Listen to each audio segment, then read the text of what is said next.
tous. Très ravie d'être là ce soir. On m'a demandé de faire une présentation sur les risques. On m'a demandé de faire une présentation sur les risques et développement durable dans le contexte des pratiques managérielles pour l'excellence opérationnelle. Automatiquement, j'ai vu le programme des interventions proposées et j'ai vu les noms des intervenants. Donc automatiquement, j'ai compris, j'étais sûre de la qualité et du niveau de technique et d'ingénierie qui aura lieu dans ces présentations. Donc automatiquement, c'était pas la peine d'évoquer ces pratiques parce que je tomberais dans la redondance. Deuxième aspect, j'ai vérifié le programme, je vois que je suis la dernière sur la liste. Donc la fin de journée, donc le choix que j'ai fait, c'est que je dois clôturer en soft. Vraiment.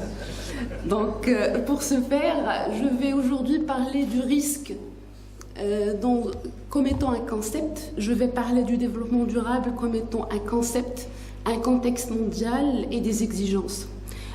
Pour ce faire, j'ai prévu un plan assez soft aussi. Donc je vais survoler ce que c'est le risque avec la gestion du risque dans le contexte de notre thématique d'aujourd'hui. Je vais parler du développement durable. Je vais essayer de faire le lien un peu entre développement durable et excellence opérationnelle.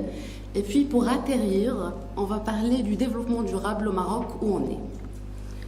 Donc le risque. Le risque, c'est un domaine qui me passionne, que j'ai choisi vraiment par passion. En tant que domaine, il est passionnant. En tant que concept, il est intriguant. Un risque, c'est une probabilité de survenue d'un événement qu'on on évalue avec une probabilité d'occurrence et une gravité. Donc, on parle de probabilité. En tant que domaine, c'est un domaine qui a fait couler énormément d'encre. C'est un domaine avec beaucoup de détails, beaucoup de disciplines, beaucoup de méthodes. Mais encore, avec tout le savoir qu'on a produit dans ce domaine, il y a encore des nuances. On trouve, donc, et là, ça sera question juste d'uniformiser le langage, d'éclaircir un point sur lequel il y a de l'ambiguïté. Jusqu'à présent, on trouve que certaines personnes vont confondre le risque et le danger, alors que la différence, elle est là, elle est flagrante. Le danger, en fait, il est lié à l'existant. Tout objet, toute personne est les sources de danger. Alors que le risque, il est lié à l'usage, à l'exposition à ce danger. Donc, un ustensile, un couteau, il est dangereux, il est élément de danger, mais on ne court le risque que selon le mode d'utilisation. Donc, je vais être plus précise et je vais souligner la définition donnée au risque dans le contexte qui nous intéresse. En général, on parle de risque quand nous avons la coexistence d'un aléa. Un aléa, c'est cet événement dangereux, en présence d'un enjeu humain, économique, environnemental, et que cet enjeu, il présente une certaine vulnérabilité. Donc, pour le même aléa, pour les mêmes enjeux, la valeur du risque sera différente. Pour expliciter cela, je prendrai l'exemple de l'aléa sismique, les séismes qui ont lieu dernièrement en Turquie. Donc, ce même séisme, entre 5 et 7 degrés, le même séisme, on le trouve plus fréquemment au Japon. Donc, avec les mêmes enjeux. Donc, il a touché des villes, des métropoles, avec des habitants, avec des bâtiments, des infrastructures. En Turquie, le problème était que cet enjeu, il était vulnérable. Les infrastructures, les bâtiments, ils ne respectaient pas vraiment les exigences parasismiques. Alors qu'au Japon, qui sont préparés, qui sont à jour à ce niveau-là, le même séisme ne cause pas aussi de dégâts qu'en Turquie. Donc ça, c'était juste un exemple pour expliciter cet aspect. Donc ceci dit, un risque, il est fonction de l'aléa en question. Donc automatiquement, nous aurons des risques aussi bien que d'aléas. Mais en général, pour synthétiser, on catégorise un peu les risques comme suit. Donc nous avons les risques naturels, réchauffement climatique, les mouvements de terrain, ainsi de suite, pardon. Nous avons le risque technologique lié à l'activité humaine, Il englobe le risque industriel, le risque nucléaire, et j'en passe. Nous avons le risque environnemental. Donc, ces risques de base, ils sont en relation, donc ils peuvent causer des risques alimentaires, sanitaires. Le tout est lié au risque économique. De plus, on va parler du risque géopolitique, politique, et il y a le risque social.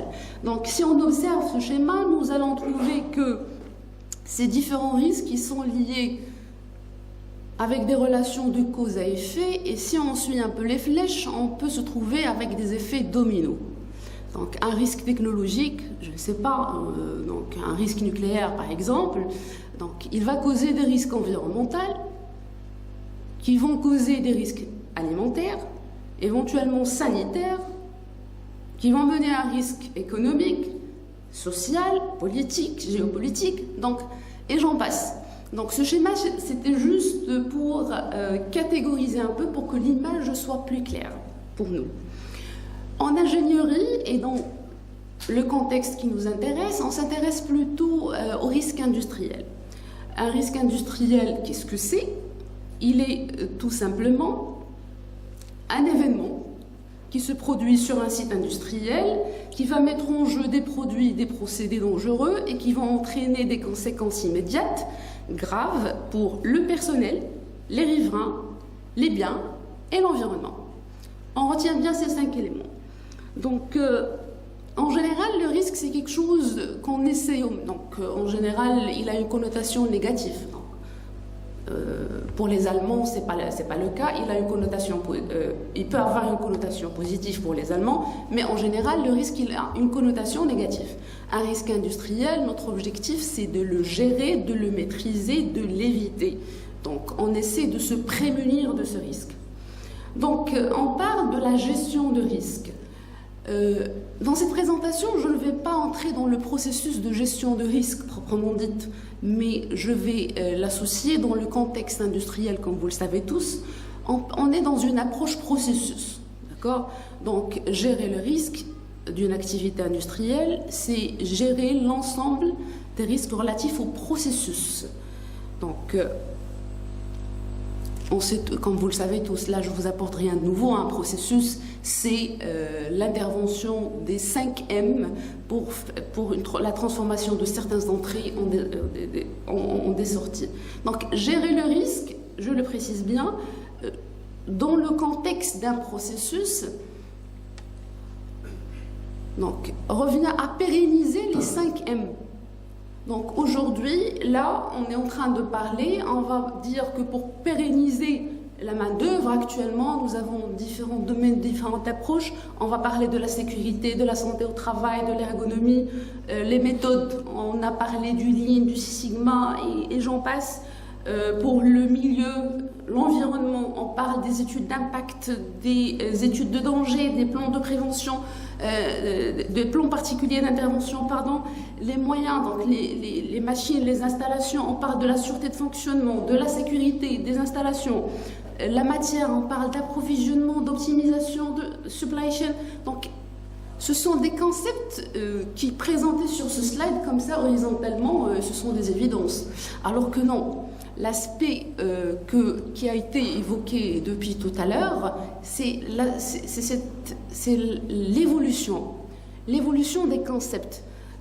On le sait très bien, au début, nous étions dans l'importance de la dimension économique, la survie donc, de l'entreprise, c'était les gains, donc l'aspect économique. Donc, nous étions dans le taylorisme, puis le fordisme, puis les Japonais, ils se sont rendus compte que donc, surtout après le choc pétrolier des années 70, donc, ils étaient obligés d'innover. Pour le Lean, quand les Japonais ont parlé du just in time, c'était pas parce que c'était un choix, mais parce que tout simplement, ils ne pouvaient pas se permettre des terrains pour les entrepôts, pour les stocks, parce que le terrain coûtait tellement cher que non, il a fallu trouver autre chose. Donc, ils ont proposé le just in time. Donc, au fur et à mesure, au milieu des années 70, le GIEC, ils ont souligné l'importance et l'émergence de la dimension environnementale. Donc, on a commencé à intégrer l'aspect environnemental dans les modes de gestion. Et au fur et à mesure, vers les années 80, il s'est avéré que ce modèle de développement n'est pas complet. Donc on a commencé à tirer la sonnette d'alarme et on parle depuis du développement durable. Donc le développement durable, la définition que tout le monde connaît, je présume, et là je fais juste un rappel, vous connaissez tous cette fameuse définition qu'on trouve un peu partout sur le rapport de Brundtland. Le développement durable, c'est le développement qui répond aux besoins du présent sans compromettre la capacité des générations futures à répondre aux leurs. Donc c'est connu. Un développement durable, il fait appel à la dimension économique, sociale et environnementale. Ça sous-entend une durabilité économique. Donc, ça demande la promotion d'une croissance économique inclusive, équitable et durable sur le plan environnemental. Sur l'aspect social, donc ça fait appel, donc ça souligne, donc ça dit qu'il faut veiller à ce que tous les membres de la société aient accès aux besoins fondamentaux, la nourriture, l'eau, le logement, l'éducation, la santé, l'équité sociale, la diversité et l'inclusion. La dimension environnementale, donc c'est tout ce qui se rapporte à la préservation des ressources naturelles, la réduction de la dégradation de l'environnement et l'atténuation des changements climatiques. En général, actuellement, avec les médias, quand on parle développement durable, la première des choses qui vient à l'esprit, c'est les changements climatiques, les gaz à effet de serre. Certes, c'est vrai. Donc, l'activité industrielle avec les changements climatiques, c'est ce qui a déstabilisé le système, mais il n'y a pas que ça. Et ça se voit clairement sur l'agenda 2030. L'agenda 2030, selon des Nations Unies, où il fixe des objectifs de développement durable qui sont au nombre de 17, avec 169 cibles. Donc, comme vous pouvez le voir, parmi ces objectifs, il n'y a pas de pauvreté. On parle de la faim zéro, on parle des villes durables, l'eau propre et assainissement. On parle de l'égalité entre les sexes. On parle de l'industrie, innovation et infrastructure. Donc, vu comme ça nous donne une idée sur la profondeur de cet aspect de développement durable. Donc, ce concept est là pour finalité. La première des choses, c'est la lutte contre le changement climatique, la préservation de la biodiversité et la protection des milieux et les ressources, assurer la cohésion sociale et la solidarité entre les territoires et les générations, contribuer à l'épanouissement de l'humain et créer une dynamique de développement suivant des modes de production et de consommation responsables.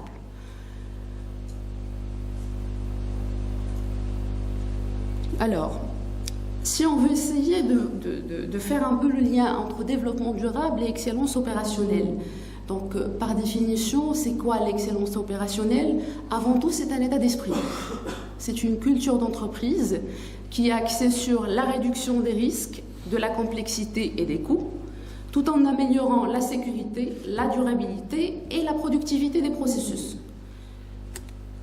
L'excellence opérationnelle est là 10 principes directeurs. Donc, la première des choses, respecter l'individu, diriger avec humilité, rechercher la perfection, intégrer la pensée scientifique, se concentrer sur le processus, assurer la qualité à la source, améliorer le flux et l'attraction, penser systématiquement, créer une constance dans les objectifs, créer de la valeur pour le client.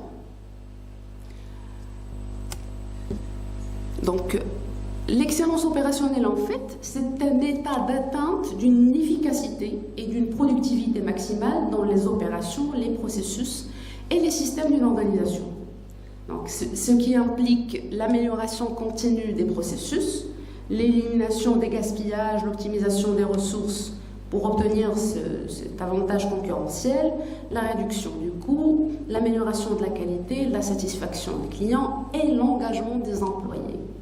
Donc, Si on remarque que parmi les principes, donc si on essaye de lire un peu sur les principes de l'excellence opérationnelle, on voit que l'humain, l'homme, l'employé, le collaborateur, il est au centre.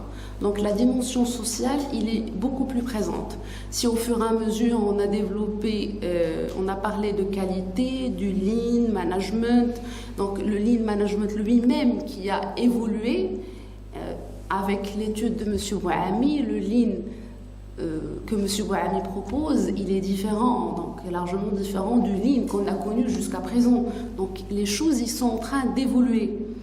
Donc parmi également les principales tendances émergentes en matière de durabilité et d'excellence opérationnelle, en plus des pratiques, pour moi, le lean, le Six Sigma et autres, ce sont des pratiques dans le cadre de l'excellence opérationnelle.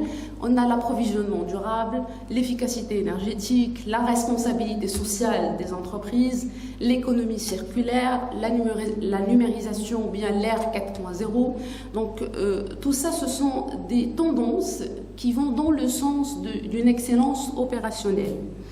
Donc parmi les avantages, par exemple, et donc là ce sont des choses qui ont été déjà évoquées, l'intégration de la durabilité dans les pratiques de la chaîne d'approvisionnement, par exemple, entre autres, ça permet, en plus de l'atténuation des risques environnementaux, la réduction des coûts, la réputation de la marque qui s'améliore et répondre aux attentes des parties prenantes qui sont de plus en plus exigeantes, quoi.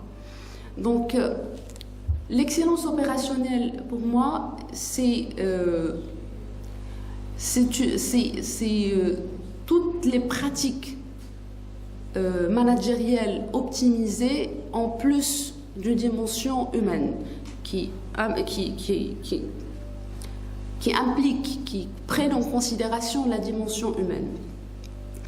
Donc, ça en général, mais là si on veut atterrir, comme j'ai dit au début, et voir un peu ce qui se passe en termes de développement durable au Maroc, donc en fait le Maroc, on est un pays engagé en termes de développement durable.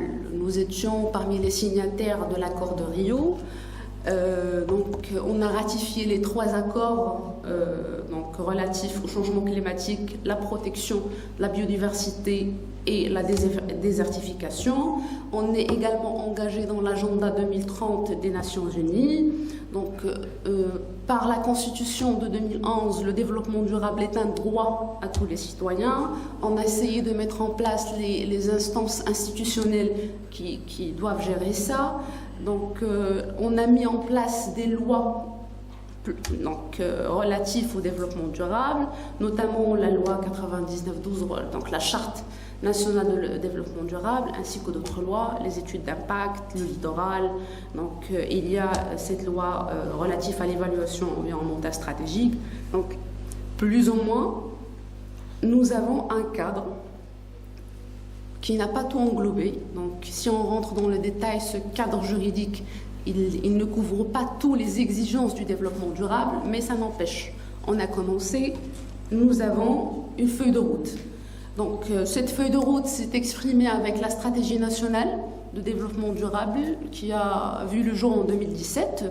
Il avait pour mission d'accélérer la transition vers une économie verte et mettre en œuvre les engagements internationaux du pays dans le cadre des objectifs de développement durable des Nations Unies.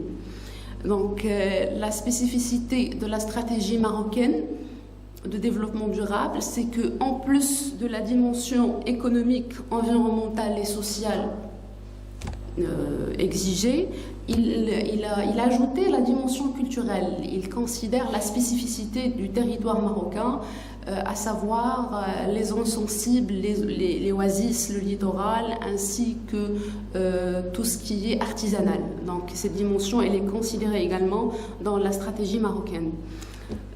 Cette stratégie a été fondée sur 4 principes. Donc la conformité internationale, c'est évident, du moment qu'on est des signataires et qu'on a adopté les différentes lois pour.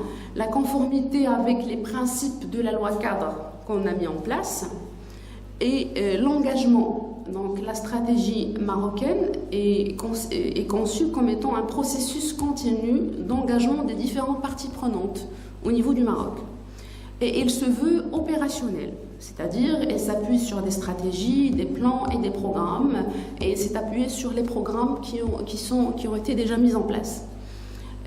Sa vision principale était de mettre en œuvre les fondamentaux d'une économie verte et inclusive au Maroc d'ici 2020.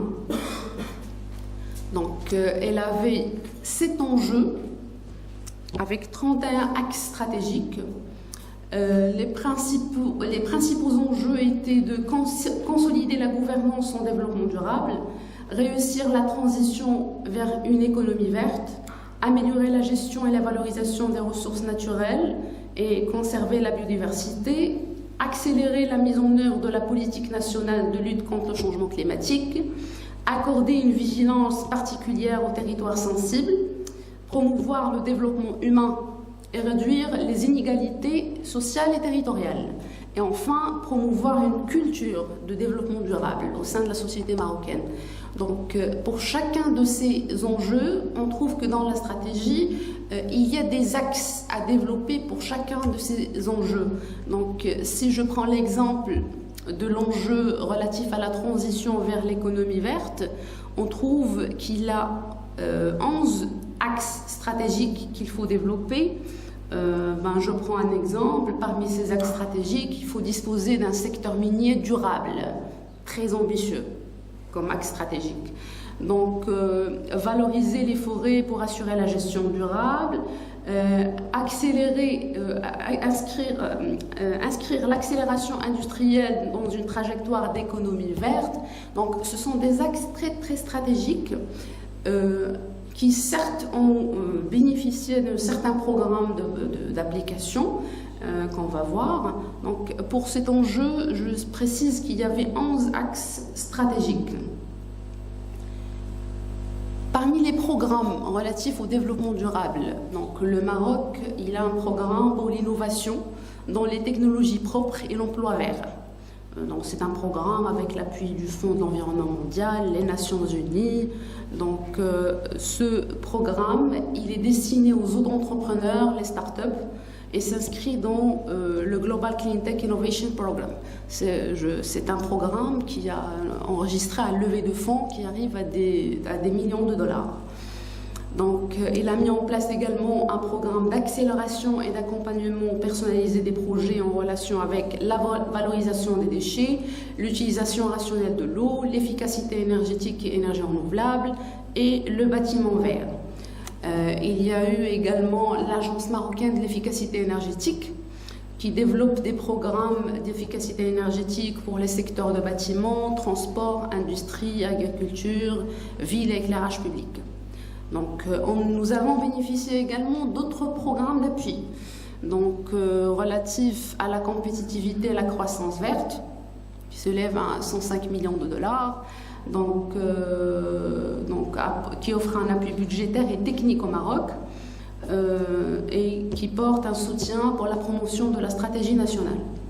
Il y a également d'autres programmes sectoriels financés par l'Union européenne, donc notamment le pilier 2 du plan Maroc vert, la stratégie de mise à niveau de l'environnement, l'INDH, le plan Aliotis. Tous ces plans ont bénéficié d'un appui et d'un financement.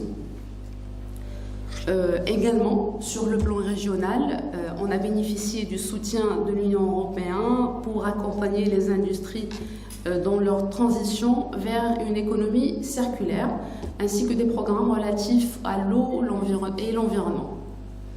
Donc, on voit très très bien, et ça, ce ne sont que quelques exemples de programmes et de fonds d'appui que nous avons.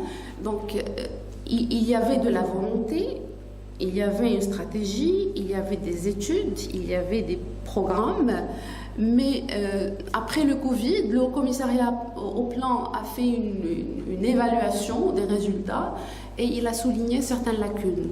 Avec le nouveau gouvernement, la nouvelle ministre, elle a souligné pas mal de lacunes qui ont mené automatiquement à la refonte de cette stratégie nationale de développement durable. Donc c'est récent, début mars, le 10 mars. Donc on a annoncé donc, la nécessité de refonte de la stratégie nationale de développement durable qui doit intégrer des nouvelles données avec une approche systémique, avec des objectifs transverses de neutralité de carbone et développement de la finance verte et durable. Donc, l'étude ou bien l'évaluation de la stratégie précédente, donc, on a souligné des réussites, certes, donc, elle a créé une dynamique qui favorise l'adhésion de l'administration, la gouvernance instaurée, donc la mise en place d'une plateforme en ligne qui a permis l'efficience du suivi. Également, elle a couvert une large partie des objectifs de développement de l'agenda 2030. Plusieurs réalisations ont été enregistrées à travers le plan d'action de développement durable et le pacte d'engagement, d'exemplarité des administrations. Il y a un pacte d'exemplarité des administrations marocaines. Cependant, cette même stratégie a relevé certaines limites. Donc, le suivi a été focalisé sur les actions réalisées plutôt que sur l'atteinte des objectifs escomptés. Il poursuit un nombre important d'objectifs dont une large partie n'est pas adossée à des indicateurs mesurés. Donc, le cadre de gouvernance au niveau territorial, il reste à opérationnaliser. Certaines mesures basées sur d'anciennes stratégies sectorielles sont devenues caduques et une convergence est nécessaire entre le cadre de la stratégie nationale et les objectifs de développement durable afin de délimiter les objectifs à poursuivre. Donc, ceci dit, le Maroc a fait des pas à saluer dans le contexte du développement durable. Certes, il y a beaucoup de choses à faire, à concrétiser, à réaliser. Le développement durable, c'est un chantier ouvert au Maroc. Donc, étant une approche holistique qui en général implique toutes les parties prenantes, y compris en plus du gouvernement, la société civile, le secteur privé, les communautés et chacun de nous. Donc, pour conclure cette présentation, ce sont des questions que je veux poser plutôt. En fait, quel niveau de conscience chacun de nous, à son niveau, il a du développement durable? Quel rôle nous avons sur un plan personnel, avant que ce soit sur un plan de recherche, de développement? Et encore, sur quelle piste de recherche et développement chacun de nous, chacun dans son domaine, dans sa spécialité, il pourra intervenir? Voilà, ce sont des questions que je me pose, que j'ai partagées avec vous. Peut-être, certainement, il y aura beaucoup de pistes à travailler dessus. Ceci dit, je vous remercie infiniment pour votre écoute. Et voilà, je vous remercie.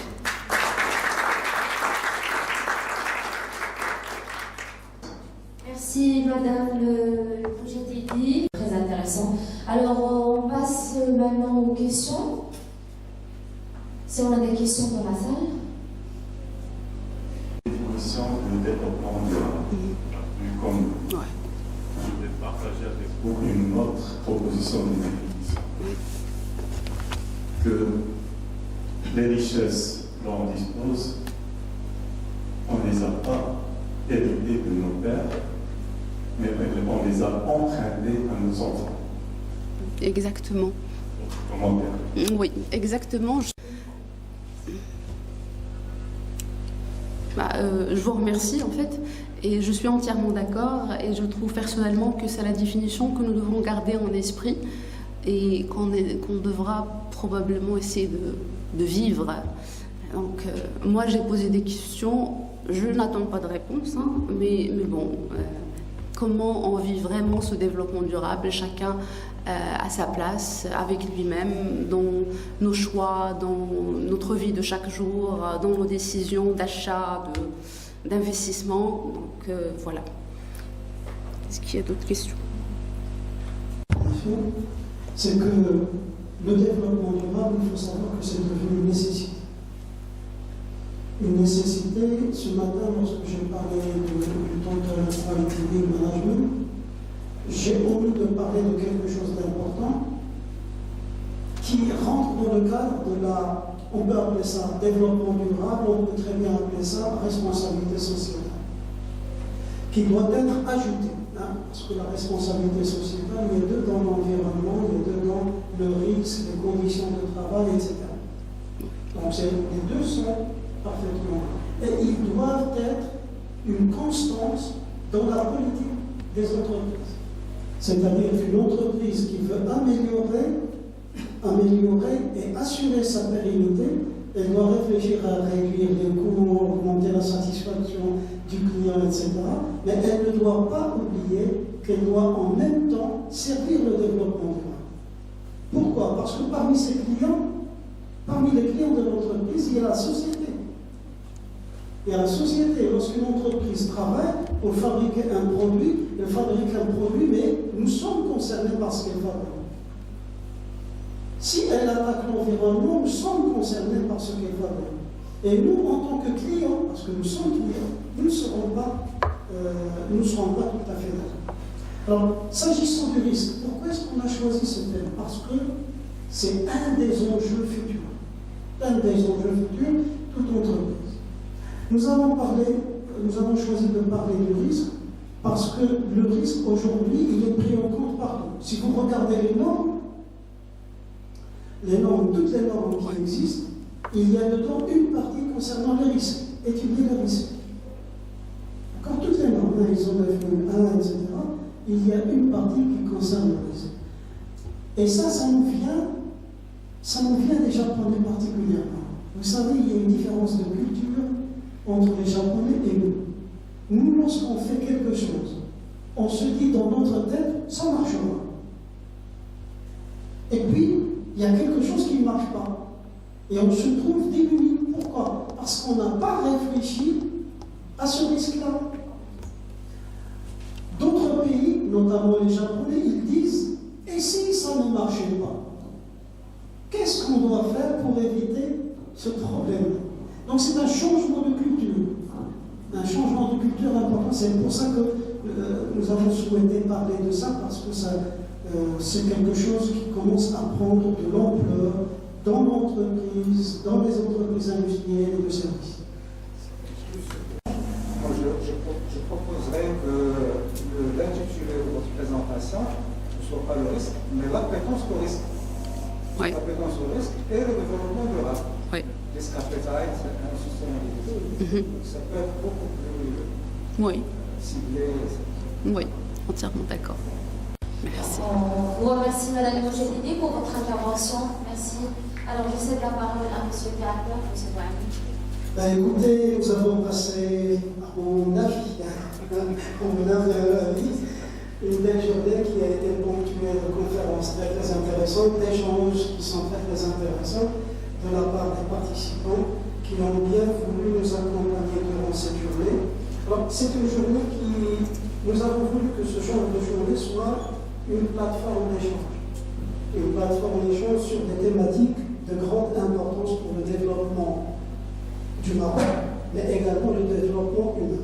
C'est pour cette raison que nous avons choisi, vous avez constaté que nous avons essayé de choisir les thématiques, y compris l'innovation. Pourquoi? Parce que c'est quelque chose qui est important pour l'entreprise, pour la société. Donc on a choisi des thématiques qui servent le développement des entreprises, que ce soit industrie et services, le développement. Je vous remercie d'être venu, d'avoir partagé avec nous cette journée. Et Inch'Allah, je vous donne rendez-vous l'année prochaine pour une autre thématique. Si quelqu'un a une thématique à proposer, qu'il me contacte, qu'il canalise. Nous ferons un plaisir d'organiser une manifestation, Inch'Allah. Je tiens à remercier vivement tous les intervenants qui ont fait véritablement d'excellentes interventions. Véritablement, très sincèrement, je suis heureux de la qualité des interventions. Je remercie également le staff de l'EMG qui ont veillé au grain. Je remercie la modératrice. La modératrice pour le travail qu'elle a fait, le staff de l'école, parce qu'ils ont fait un travail qui est remarquable. Et je vous remercie vous d'être venus. Et je vous donne rendez-vous, Inch'Allah, l'année prochaine. Alors, oui.